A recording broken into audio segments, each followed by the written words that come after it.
I started writing, there was definitely anger. There was a lot of anger that was there.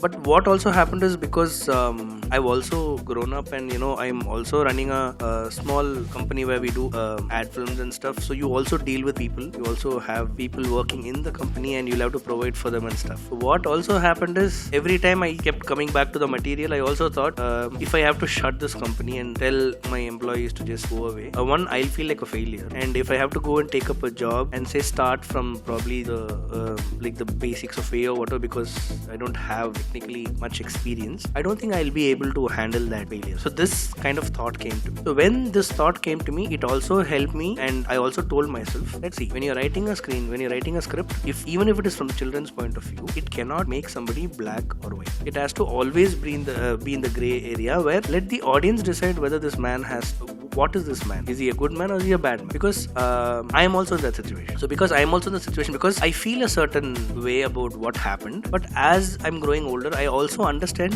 why it would have happened. These conflicting thoughts help me kind of find a balance where certain things I wanted to say it the way it has to be told. Like if you guys have seen the film, the first introduction of the father, with the thunder and lightning, that is how I always used to feel. It was not that he was necessarily sitting like that, but the thought that my father is come back home I just get tormented. Thunder lightning was a form of showing that torment for me. At the same time, the first time when the kid is slapped, those are some things which I said I will not take it out, because if I take it out, there is no story at all. At the same time, I also didn't want to make him like a very dark character, because at that point, as a child, I probably would have felt that he's the darkest person I've met. That is not the reality, because you always have to look through the other person's point of view to understand and give like a almost balanced narrative. Also, I think so, more than him as a cop, I think so him being a human being was really important. I wanted to really highlight that point when there's a lot of negativity around, to have a person who really